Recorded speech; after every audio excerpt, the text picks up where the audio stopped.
there's no point in continuing to fight anymore. As I said, life is precious. I don't know how much longer my father has, you know.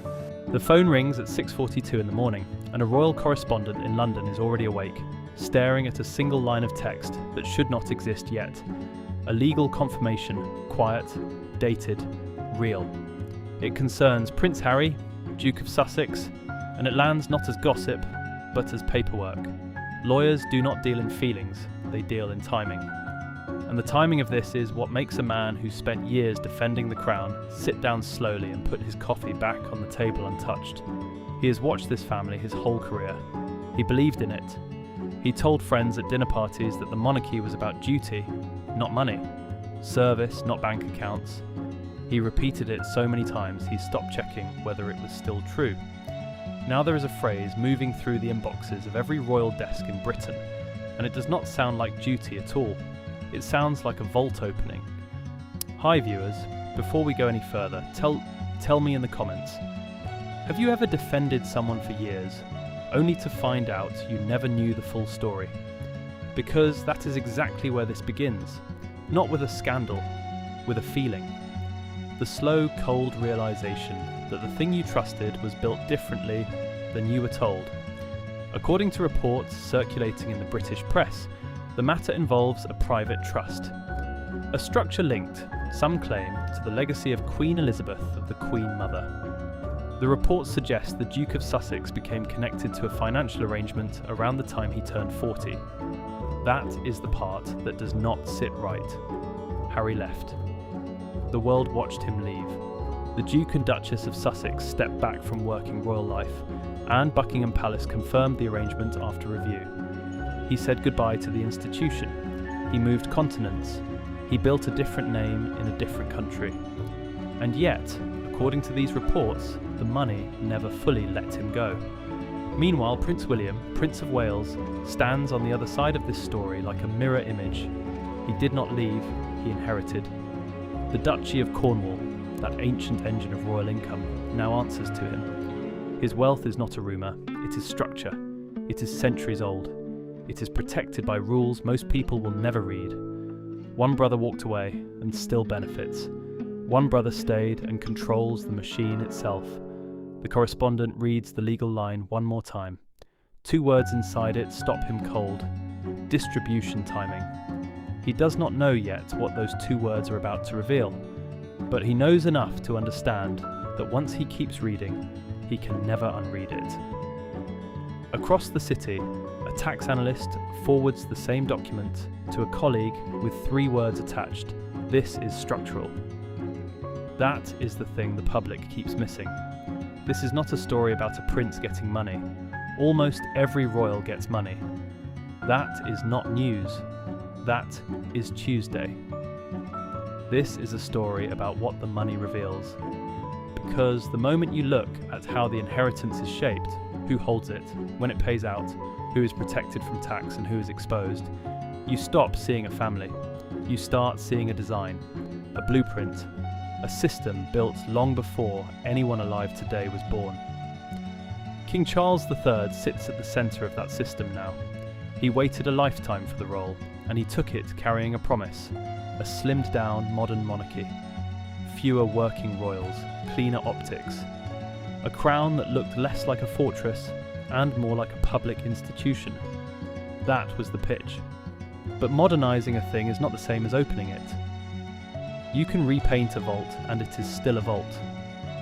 Queen Camilla knows that better than most. Her entire public life has been a campaign for legitimacy. Years spent turning suspicion into acceptance, hostility into tolerance. From a public relations standpoint, every smile is strategy. Every appearance is a vote she is still trying to win. And then there is Catherine, Princess of Wales, the stabiliser, the one the public trusts almost by instinct. While the rest of the family fights perception wars, she is the steady image the institution leans on when everything else wobbles. The correspondent in London writes one sentence in his private notes and underlines it twice. To the American media, because we have seen that happen. You know, the Oprahs, the Gayle Kings, if he goes and has a meeting with Charles, most of it's going to be fed back immediately to the US media. Yeah, that's absolutely right. And I think that King Charles has actually been extremely generous towards Harry. I used to think this was a family. Now it looks like architecture. Because families argue at dinner. Architecture decides who stands where, who holds the weight, and who gets quietly held up by hidden beams no one ever sees. And the beam everyone is now staring at is this, the contrast between two brothers. Harry's reported inheritance is liquidity, money that can move, money tied to a trust, money the public can imagine and resent. William's wealth is land, title, and the Duchy of Cornwall. An income engine wrapped in royal law, far older and far harder to touch. One brother has a number, the other brother has a system. And the difference between a number and a system is the difference between what you spend and what you control. Royal biographers have long debated which of those two things actually makes you powerful inside the House of Windsor. The answer, it turns out, is hiding inside the very documents now sitting on a lawyer's desk. The analyst sends one final message before going quiet. Wait until you see how the two structures compare. Then nothing. No numbers. No follow-up. Just the feeling that the gap between these brothers is far wider than anyone was ever meant to notice. A clerk pulls a file dated 2021 and slides it across a polished table, and the year alone tells the whole shape of the story. That was the year the world changed for the House of Windsor. The second document carries a number, and the number is the reason hands start to sweat. According to reports circulating in the British press, Prince Harry, Duke of Sussex, may have received a sum running into the millions in value linked, some claim, to the trust structure tied to Queen Elizabeth of the Queen Mother. The reporting frames it as an arrangement that matured as he approached 40. Now, pause on the language. Reportedly. According to media analysis, no palace has confirmed a figure. No official statement has placed a number on the record. This is the territory of royal reporting, speculation, and the long memory of biographers who have tracked this family for decades. But the possibility alone is enough to change the emotional temperature of the entire story. Because here is what makes it sting. The British inheritance system is not simple, and trusts exist for a reason. Under general UK rules, trust structures can shape how and when wealth moves, and how it meets the tax authorities at HMRC. A trust is not a piggy bank, it is a strategy. It decides timing, protection, and exposure. So, if the reports are even partly right, then a man who publicly separated himself from the institution may still be standing inside one of its oldest financial tools. And that is the contradiction that turns curiosity into something colder. The public was sold a clean story. Harry left. Harry became independent. Harry built his own world. That story felt honest. It felt like a man choosing freedom over privilege. But a trust does not care about your press releases. A trust pays out on its own schedule, written by people who died long ago, following logic set in motion before the beneficiary ever had an opinion about any of it. Meanwhile, William's position looks completely different under the same light. The Prince of Wales does not need a trust to mature. His structure is already live, already producing, already protected by the ancient logic of the duchy. He carries the symbolic burden of the future crown, but he carries it standing on a financial foundation that does not blink. So, which brother actually holds the stronger hand? The one with a one-time number that the public can resent? Or the one with a permanent system the public barely understands? The correspondent stares at the two documents side by side. One is a moment, one is a machine. And a single question rises up that he genuinely cannot answer. Why was this structured this way in the first place? Who decided years ago that the spare should be tied to a trust while the heir was tied to an estate? Who wrote that logic, and what were they trying to protect or hide? He reaches for the next page. It is older than both documents. And the date on it does not make sense. The old page is not about money at all. and that is what makes it dangerous. It's moved beyond forgiveness. Everyone thought it was about forgiveness. The hateful things he said in his autobiography and the terrible things they said in the Oprah interview, it's now a matter of honesty and security. They cannot tell him anything. And that points to the fact that when he said that, he's worried about his father and wants to reconcile. It is about meaning. Because somewhere between the trust and the headlines, the inheritance stops being a financial story and becomes a symbolic one. A number can be argued, a symbol cannot. And the symbol forming here is heavier than any figure on any page. The legacy of Queen Elizabeth. The Queen Mother was never only about wealth, it was about continuity. The idea that the family carries something forward across generations that the public can see but never fully touch. A trust in that light is not a bank instruction. It is a message sent through time, and the message reads differently depending on which brother you look at. For Harry, the reported inheritance becomes a reminder of belonging he supposedly walked away from. For William, the duchy becomes the weight of a future he never got to refuse. Same family, same blood, two completely different inheritances of meaning. Every royal financial structure, it turns out, is also emotional architecture. The money is just the part you are allowed to see. And standing behind both brothers is a shadow that never fully leaves this family. The memory of Diana, Princess of Wales. The public has never stopped reading William and Harry through her. The protective heir, the wounded spare, the two boys who walked behind a coffin while the world watched. That image shaped how every later decision about them would be felt, long before anyone mentioned a trust. So, when the public hears Harry and inheritance in the same sentence, they do not hear accounting. They hear grief. They hear a mother. They hear a story that started decades ago and never closed. Queen Camilla feels the pull of that shadow more than anyone. Her years-long campaign for acceptance has always run against the memory of the woman who came before. From a public relations standpoint, every reminder of Diana is a reminder of the legitimacy war. Camilla is still quietly fighting. The correspondent sits back. The disappointment is setting in now, slow and heavy, replacing the curiosity he started with. Because he can feel the whole thing turning.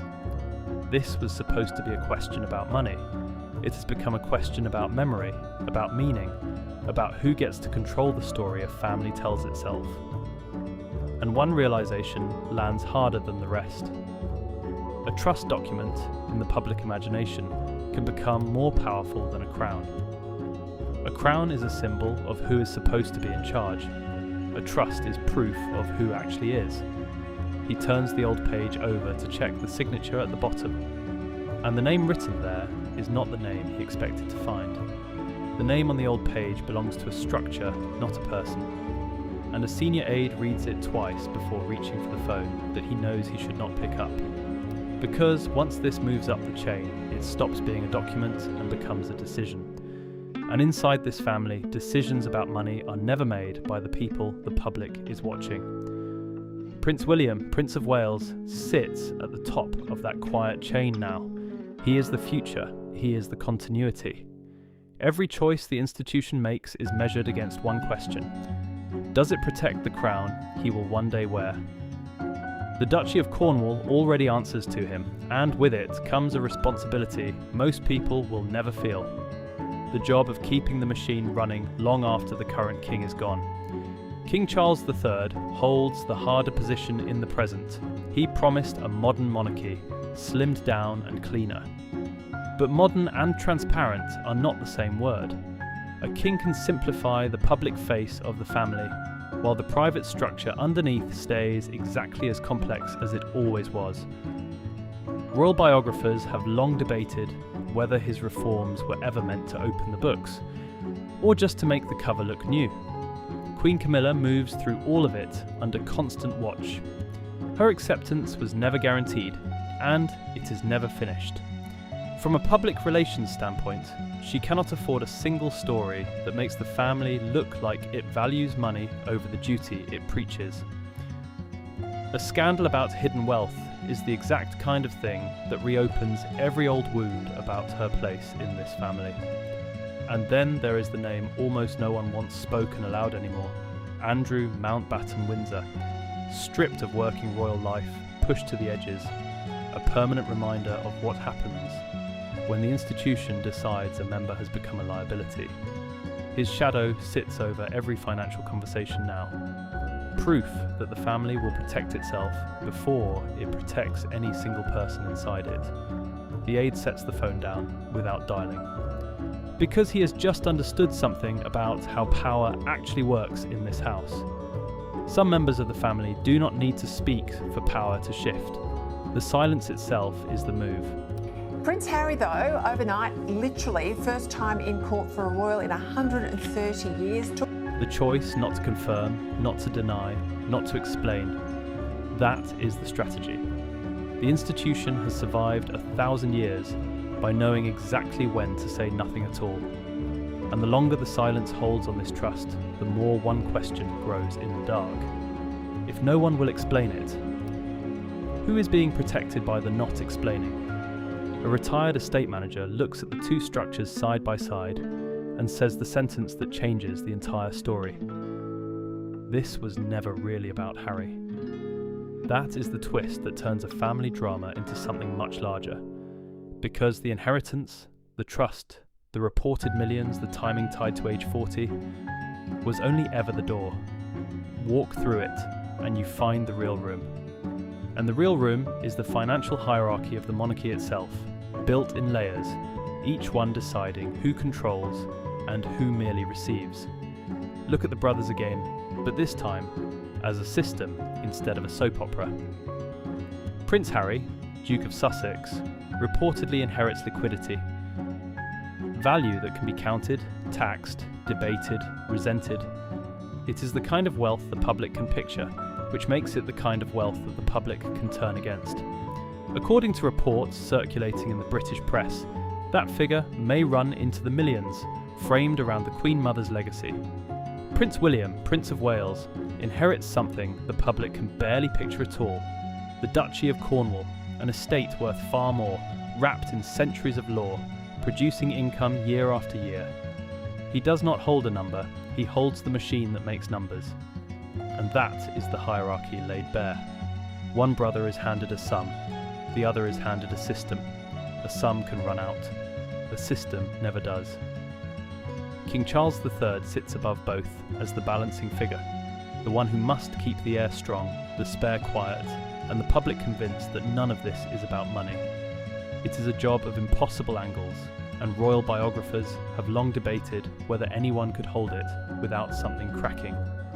Queen Camilla stabilises the image even as she remains the lightning rod. Her presence steadies the family in public while drawing the very scrutiny that keeps the old questions alive. The estate manager taps the older brother's column and then the younger ones, and the pattern is undeniable.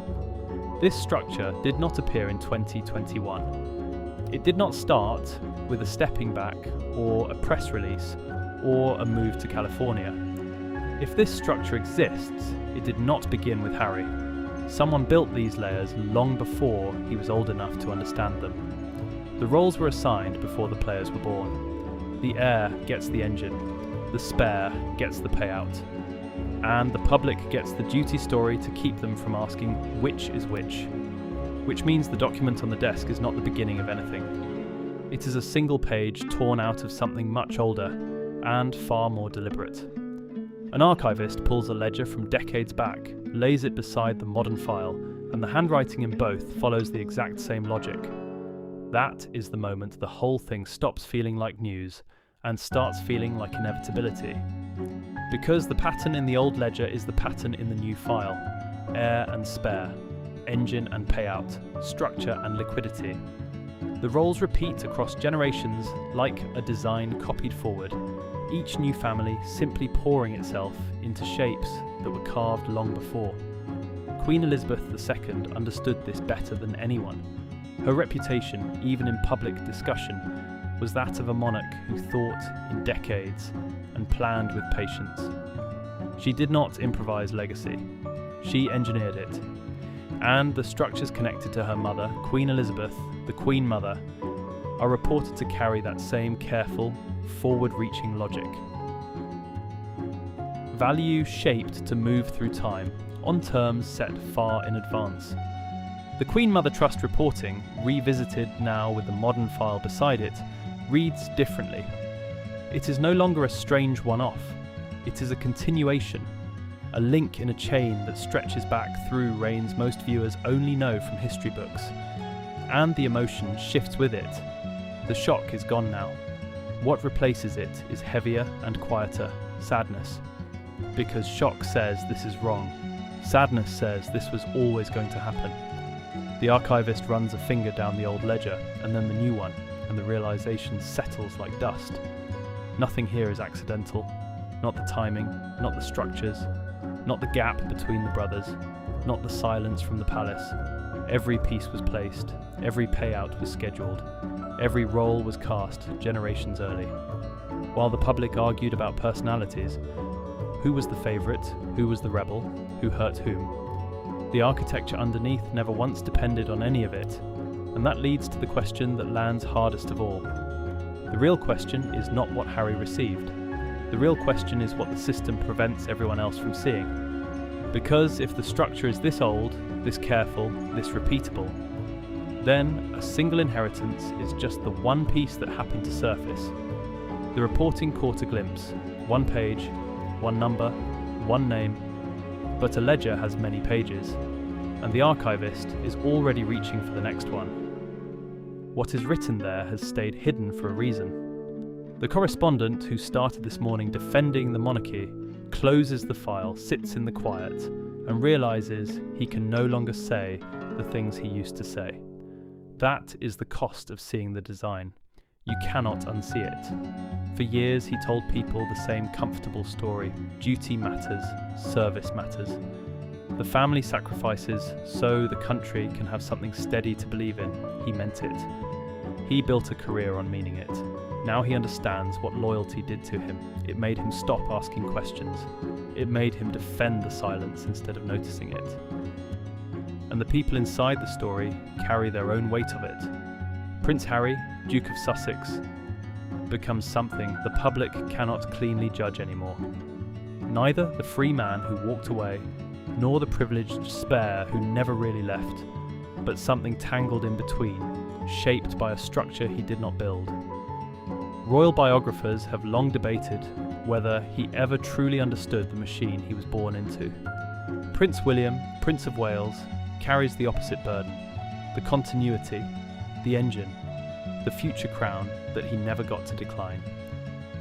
Catherine, Princess of Wales, stands beside him as the steady image the whole institution leans on, and the public expectation on her never stops growing heavier. King Charles III and Queen Camilla hold the strain of legacy and legitimacy in the present, managing perception while the older architecture does its quiet work beneath them all. And the correspondent finally names the feeling that has followed him all day. The betrayal is not personal. No one lied to his face. No one stole from him. The betrayal is structural. The slow understanding that the story he was sold and the system he served were never the same thing. At some point, loyalty stops being protection and becomes blindness. He believed he was guarding something noble. He was guarding something engineered. And the difference between those two is the entire weight pressing on his chest right now.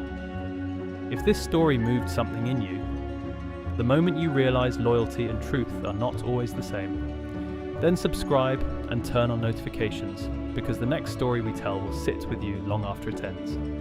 Share your thoughts in the comments. Someone reading them tonight needs to hear that they are not the only one who ever believed in something before they understood it, because there is one more layer left, one final question this family has never answered. And what happens next is already moving. A succession planner closes a calendar, looks at a timeline most people never get to see, and understands that the future of this family is not a guess. It is a schedule. That is the last truth, and it is the hardest one, because everything in this story points forward. King Charles III holds the crown now, but every structure beneath him is already arranged for the day he no longer does. The duchy waits, the trusts wait, the hierarchy waits. Royal biographers have long debated when the transition comes, but no one debates that the machine is ready for it. Prince William, Prince of Wales, stands at the front of that schedule. His eventual rise to the throne is not a question of if, it is a question of when. And when it comes, the engine he already controls becomes the centre of the entire institution. The spare and the heir were sorted long ago. The future has been cast for years. Prince Harry, Duke of Sussex, and Meghan, Duchess of Sussex.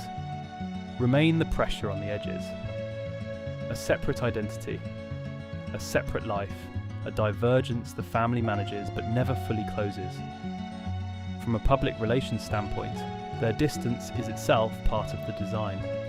The institution does not need them inside it. It only needs the story to stay quiet. And it will continue. That is the part the public is only now learning to accept. The reaction, the headlines, the comment sections, the outrage, none of it changes the architecture. The system was built to outlast attention. It has survived every scandal, every reform, every leaving royal, every shadow. It will survive this one too. The correspondent who started the day, a believer ends it as something else, not an enemy of the monarchy, just a man who finally reads it clearly. The discomfort does not leave, it simply becomes a kind of acceptance, and he lands on the only conclusion that holds. He no longer thinks the monarchy is hiding secrets, he thinks it is operating exactly as designed. And the public is only now learning how to read the design. The crown was never the point, the structure was, and the structure does not blink, does not explain, and does not stop. It just waits for the next page to turn.